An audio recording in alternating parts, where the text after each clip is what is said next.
Radhe Radhe viewers, मेरा नाम आशीष है। मैं एस्ट्रोलॉजर हूँ, मैं प्रोफेसर हूँ, मैं बीएचयू में विजिटिंग प्रोफेसर हूँ ज्योतिर्विज्ञान केंद्र में, संस्कृति डिपार्टमेंट में। और आज मैं एबीसी चैनल, एस्ट्रोलॉजी चैनल की तरफ से आपको लखनऊ में एक बहुत फेमस मंदिर के बारे में बताने आया हूँ। बेसिकली यहाँ पर एक बड़ा पौराणिक और एक सिद्ध पीठ है चंद्रिका देवी के नाम से। मंदिर 300 से 400 साल पुराना है, पर इसका कई पुराणों में वर्णन है। कहा जाता है कि महाभारत के समय 5 पांडवों में भीम एक पांडव हुआ करते थे और उनके प्रपौत्र थे बर्बरीक, जिन्हें आज की डेट में हम खाटू श्याम जी के नाम से जानते हैं। इस पौराणिक मंदिर में कहा जाता है गोमती के तट से 16 किलोमीटर लखनऊ से दूर है, पर अब वो लखनऊ में ही क्षेत्र लगता है। और उस मंदिर को गोमती के तट के पास कहा जाता है, जहां भगवान श्री कृष्ण ने कहा जाता है कि बर्बरीक को कहा था कि शक्तियां और माँ दुर्गा की कृपा के लिए यहां पर तपस्या करने भेजा था। बर्बरीक को अब खाटू श्याम के नाम से हम लोग जानते हैं, जिनको 3 बाणधारी भी कहा जाता है। यहाँ उन्होंने कई वर्षों तक माँ दुर्गा की तपस्या की।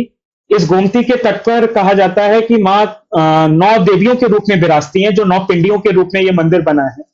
और इस मंदिर के चारों तरफ गोमती नदी है, और इस मंदिर के नीचे जो 9 पिंडियां हैं माता की, जिनका आज भक्त बहुत अच्छे से पूजा करते हैं। नवरात्रि पे बहुत बड़ा यहाँ पे भंडारा मेला लगता है। अमावस की पूजा मेन होती है। चंद्रिका देवी का ये बहुत बड़ा मंदिर कहा जाता है, और इस मंदिर की बहुत पौराणिक मान्यताएं हैं। कहते हैं त्रेता युग में लक्ष्मण जी ने यहाँ पर पूजा की थी 9 दुर्गाओं की। इसके बाद भगवान श्री कृष्ण ने बर्बरीक को यहाँ भेजा, जो भीम के प्रपौत्र थे। और आज की डेट में भगवान खाटू श्याम को हम सब जानते हैं कि खाटू श्याम जी के नाम से बर्बरीक भगवान को जाना जाता है। दुनिया भर में उनके भक्त हैं। नॉर्थ इंडिया में तो बहुत ज्यादा भक्त हैं। नॉर्थ इंडिया में हर जगह अगर आप देखोगे तो राजस्थान में ये जगह है खाटू श्याम के नाम से, जहां उन्होंने भगवान श्री कृष्ण को शीश का दान दिया था। खाटू श्याम जी की एक बहुत छोटी सी हिस्ट्री आपके साथ शेयर करूंगा। कहा जाता है कि जब भीम के पुत्र हुए घटोत्कच, जो एक राक्षस कन्या से उनकी विवाह हुआ था भीम का, और उनको राजा बनाया गया वहां का। और उनसे जब उनके पुत्र हुए बर्बरीक, तो वो इतने बलवान थे, इतने ज्यादा उनके अंदर गुण थे मानवों के और दानवों के, कि भगवान श्री कृष्ण उनसे बहुत प्रभावित रहते थे। और जब महाभारत का युद्ध हुआ तो उनकी माता ने उन्हें युद्ध में पिता का साथ देने के लिए भेजा, तो एक वचन लिया था। कहा था कि बेटा, जो कमजोर हो उसका साथ देना, जो हार चुका हो उसका साथ देना। इसीलिए भी शायद भगवान खाटू श्याम को हारे का सहारा कहते हैं। और जब वो युद्ध में पहुंचे तो भगवान कृष्ण ने उनसे पूछा किसका साथ दोगे, तो उन्होंने कहा कि मैं जो हारेगा मैं उसका साथ दूंगा। तो भगवान कृष्ण समझ गए कि युद्ध कभी खत्म नहीं होगा, क्योंकि एक पक्ष हारेगा तो बर्बरीक उनका साथ देंगे। तो उन्होंने उनसे एक साधु के वेश में उनका शीश का दान मांगा। और जब उनको शीश का दान दिया, तो उनको शीश का दान देने के बाद जब भगवान ने बेसिकली उनको एक वरदान दिया कि कलयुग में तुम मेरे नाम से जाने जाओगे।